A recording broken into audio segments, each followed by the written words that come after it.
Rose here for the Bass Guitar Channel.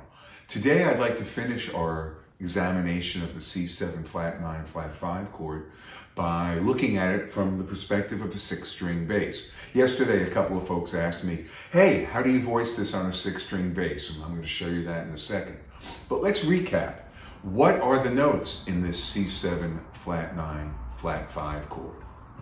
You start on your C, which is the root, the E, which is the third, the G, which is the fifth, the B flat, which is the flat 7, the D flat, which is the flat 9, and the G flat, which is the flat 5, flat 12, sharp 11.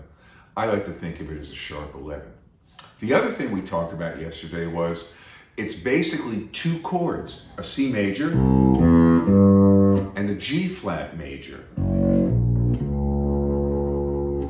We also showed how to start this particular exercise of arpeggios by starting on the lowest note possible.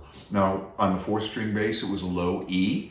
On the 6-string bass, it's the low C. So we're going to do the major triad on C.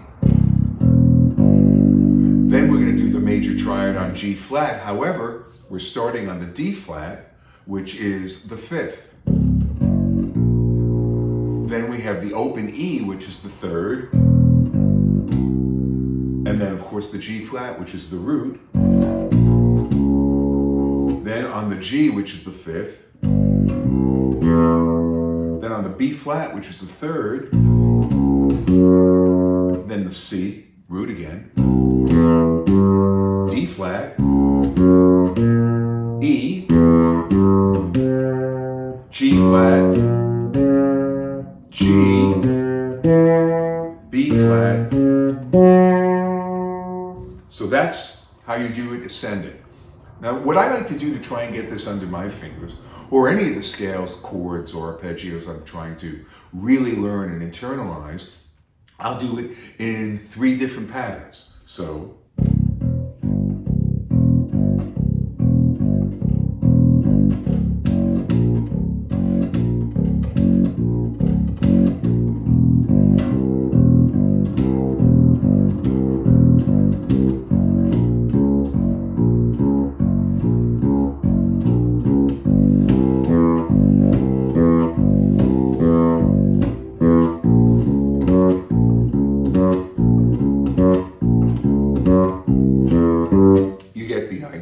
So I play each pattern, each 3-note pattern, 3 times. Another way I like to do this, and I think I showed you a little of this yesterday, is you ascend, then you descend, then you ascend, then you descend.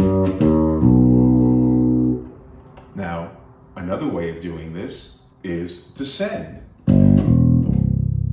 ascend, descend, ascend.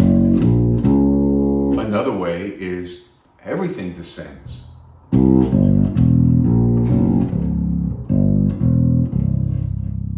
So you can try that. Gives you 3 different ways of going. Actually 4. So if you go ascending all, ascending, descending, descending, ascending, and then descending all. Now here's another way I like to look at this. I'll start with my root. Then I'll do, what's the next available note? Well, that's the D flat. What's the next available note? E. So I've got major 3rd, right? But what if I use this D flat and go to E? It's a minor 3rd. Now, what about C to the F sharp or C to the G flat? Right? So that's a tritone. If I go D flat, it's a 4th. Then 1 to 5. It's another tritone. So you've got, right? Then you have E to G. E to F sharp or G flat. So think of this. Major triad, diminished triad. How about, it's another tritone, that's the 3rd to the flat 7. Where else can we go here? How about the G?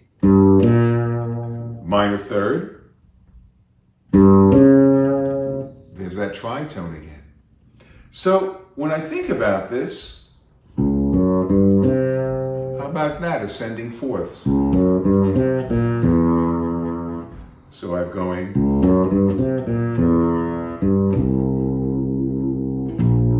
B flat.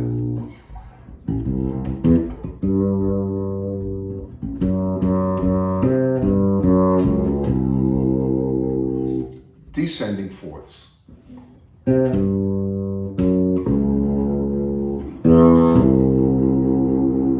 So play around with all of this.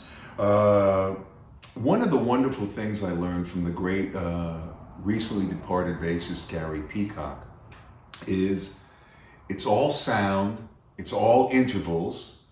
This C going to here, this C going to there,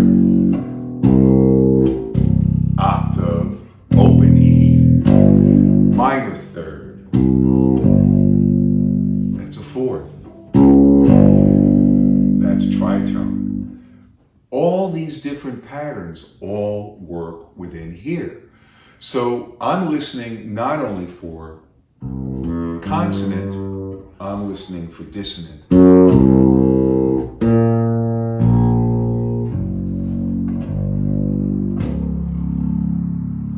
These are all available notes. You can do this on one string.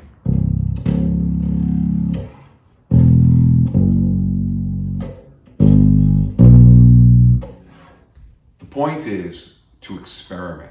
The point is to open your ears. The point is to get these fingerings under your belt and then try it up and down the neck. You'd be surprised how cool it gets. So that's about it today. Hope you got something out of this. Grab your 6-string bass or your 5 or your 4-string bass and play around with all of this. It fascinates me all the time at how amazing intervallic relationships are and how you can take anything on the instrument, even one note, and make it sound cool. So again, David Gross's Bass Guitar Channel.